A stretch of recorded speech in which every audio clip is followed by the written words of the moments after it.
Bonjour Pierre du collectif Sortie de Banque. Alors là, on est dans une vidéo exclusive, privée, c'est VIP.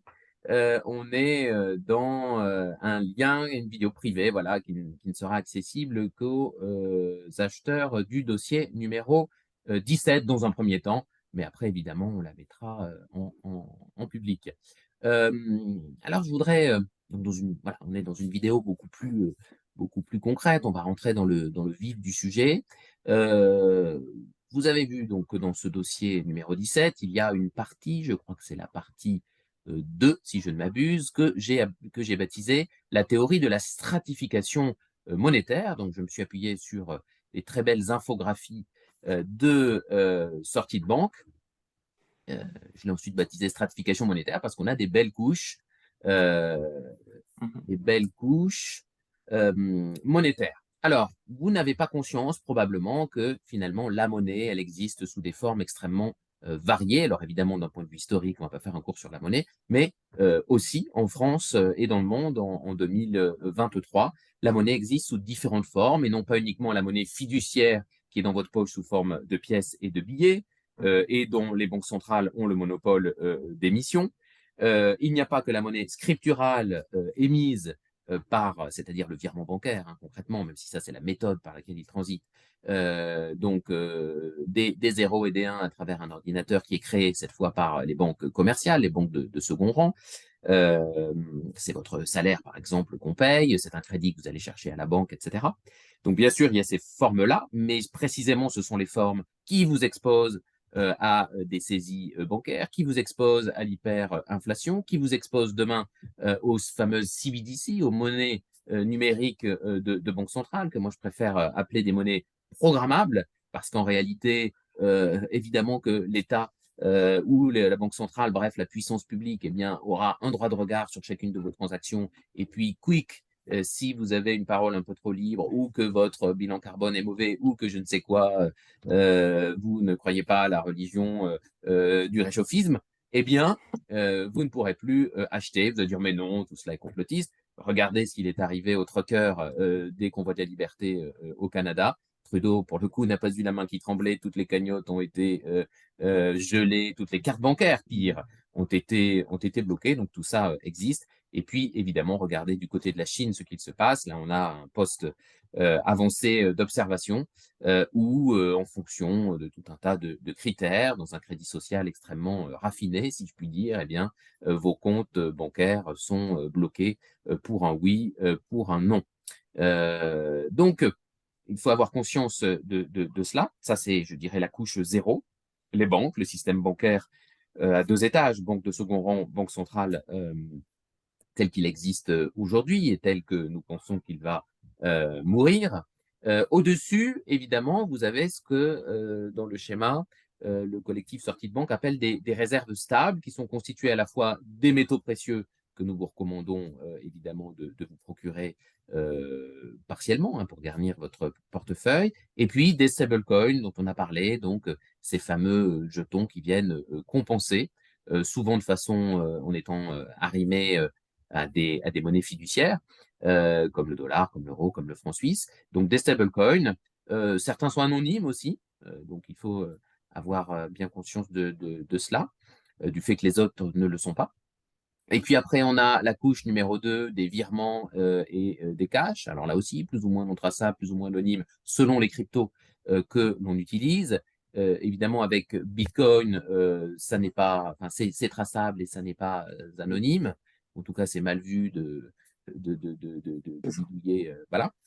Parce que effectivement, c'est la philosophie de l'écosystème Bitcoin que d'être transparent. Donc, quand Christine Lagarde nous dit ah mais c'est la crypto des terroristes et de l'économie souterraine, eh bien c'est évidemment ridicule. Tout ça se fait en cash et le cash est beaucoup plus intraçable que Bitcoin.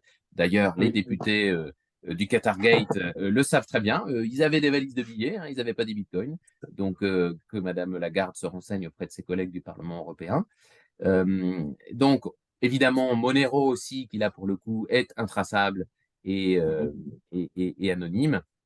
Et puis sa cousine, c'est un fork de Monero, Haven ou Ah oui, alors Aven, donc il y a un stablecoin qui est un fork, on peut le dire, un fork Ouais, de d'accord. Monero, donc ils sont D'accord. basés sur Voilà. Monero pour l'améliorer en fonction de leur cahier des charges qui était différent. Donc, pour ceux qui nous écoutent, hein, un fork, je vous renvoie à la partie 1 où j'ai mis un petit cluster. Vous allez au E, c'est ce qu'on appelle un embranchement ou fork en anglais. Et on vous explique tout ça très clairement. On va pas le refaire ici. Et puis, le quatrième étage, donc la quatrième couche ou strat, eh bien, c'est ce que Sortie de Banque appelle le Bitcoin amélioré.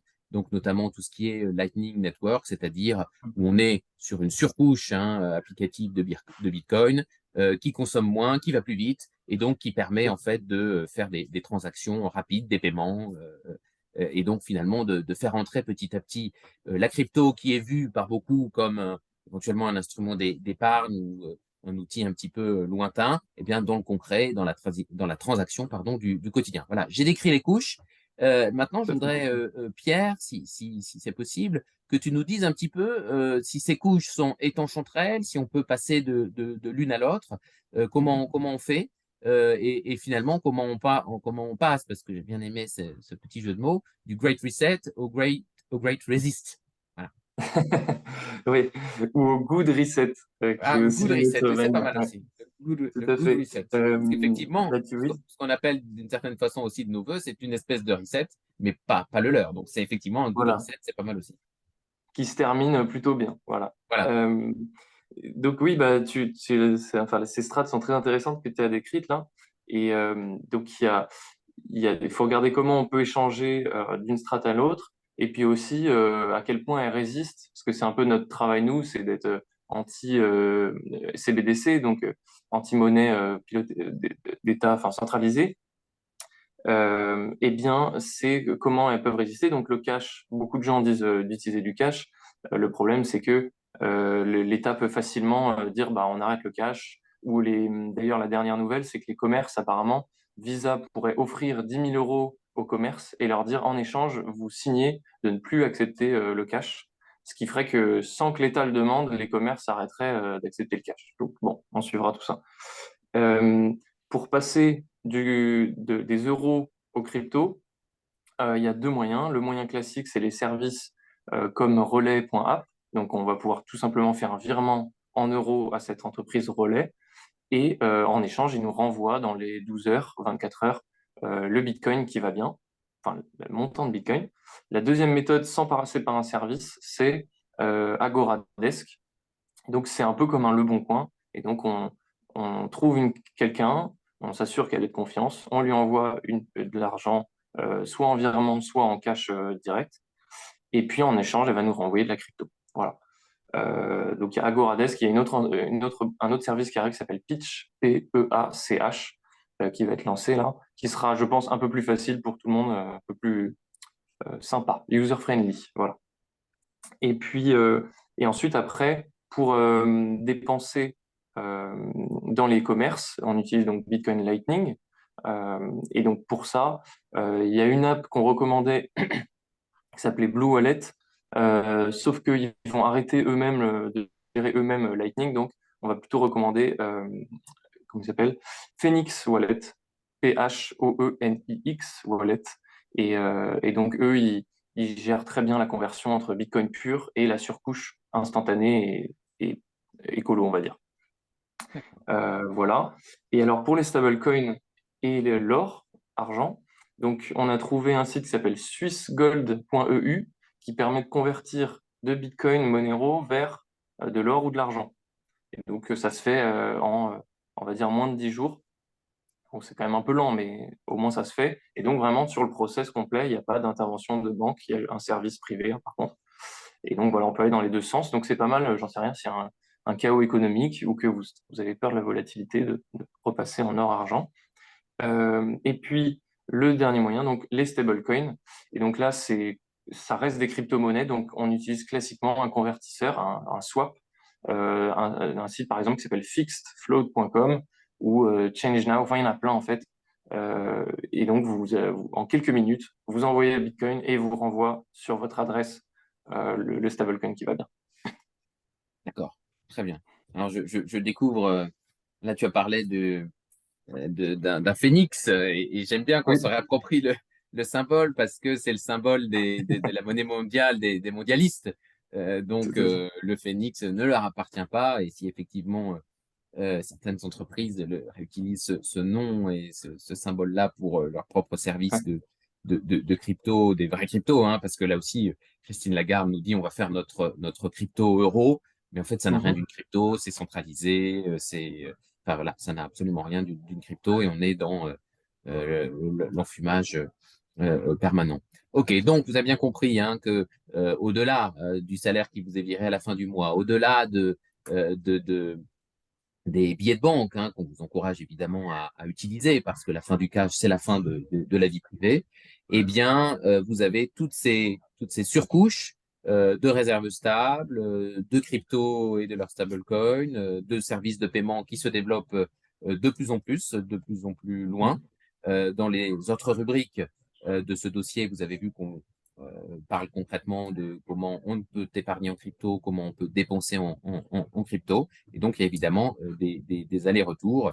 Et puis, le travail de sortie de banque que je vous invite à soutenir avec le QR code qui est quelque part dans le dossier, eh bien, et dans le fil Telegram et sur le site de Samari et compagnie, eh bien, permet de bien s'approprier ces outils qui peuvent être, voilà, je dirais que ce qui est un peu déstabilisant et qui m'a déstabilisé aussi un peu au début, c'est parfois la multiplicité des outils qu'on peut devoir installer ou mobiliser. Mais après, chaque outil est facile à utiliser, chaque outil s'installe en quelques secondes, Mhm. que ce soit des extensions de navigateur ou des applis toutes simples, voilà. Et donc, une fois que les choses sont bien claires, qu'on a son petit schéma en tête de comment je passe de l'un à l'autre et comment je fais circuler tout ça, comment je dépense, comment j'épargne, comment je vends, comment j'achète, etc. Les choses, voilà, c'est le prix à payer pour se protéger et puis pour évidemment euh, poser sa pierre à l'édifice de la lutte contre les CBDC. Oui. Euh, voilà. Donc, C'est voilà, pas très long en plus. C'est en, en 2-3 heures, si vous suivez bien ces tutos, on a fait vraiment le travail de oui, recherche avant. tout à fait. Voilà, il y a 4 applications à la Oui, fin, grosso modo, pour faire oui, l'essentiel. oui, Là, j'en ai une, par exemple, c'est avec Cake Wallet. C'est celle qui permet d'utiliser Monero. Je sais pas si on voit bien. Bon, à oui, la fin, c'est très simple, hein. On télécharge l'appli. oui, Ça nous génère tout seul un portefeuille gratuit, sans banque, sans rien, oui, et géré par aucune entreprise. Et puis voilà, on a un QR code. Là, en l'occurrence, c'est un QR code qui permet de recevoir de l'argent n'importe où sur Terre de manière mm, incensurable. Et on peut envoyer 1 milliard d'euros, littéralement 1 milliard d'euros en mm, Monero, par exemple, mm, pour mm, moins de 10 centimes de frais et sans que personne puisse l'arrêter. Donc c'est quand oui, même mm, assez intéressant. Mais ça reste auditable. Donc c'est pas l'idée, c'est évidemment pas de faire de blanchiment. mm, C'est auditable. Donc vous avez un droit à l'anonymat, comme avec le cash et les espèces. Et si jamais l'État veut vous demande en fait ce que vous avez fait, eh bien on est capable de produire voilà la liste des échanges qui ont été faits si jamais il le souhaite. Donc ça reste auditable, même pour une voilà. entreprise, hein. Mm, mm. Voilà. Oui, oui, on veut de l'anti-CBDC, on veut du décentralisé, du souverain, de l'incensurable, de l'anonyme, voilà. Mais on fait évidemment dans le légal, dans l'auditable. Voilà. Les choses sont importantes de le rappeler. Et effectivement, sur la chaîne YouTube du collectif Sortie de Banque, vous retrouvez toutes les démos qui vont bien. Merci Pierre, tu veux ajouter quelque chose? Oui, bah, merci. Juste préciser que bon là c'est un peu de technique comme je disais, c'est 2-3 heures, mais en fait après une fois que vous l'avez fait, c'est assez simple et on a des bonnes nouvelles. Il y a beaucoup de gens sur le terrain qui sont en train de nous dire bah, voilà, moi j'ai des fruits et légumes, j'ai je sais pas quoi, je suis artisan, eh bien ça m'intéresse. Et en fait ils téléchargent, et qu'ils soient même au fin fond de la campagne avec juste une barre de 4G, eh bien ils peuvent télécharger cette application et puis changer en fait de moyen d'échange et ne plus passer par les banques. Donc c'est vraiment faisable par tout le monde, partout en France et même dans le monde. Et c'est en train d'arriver. Donc il faut s'y intéresser.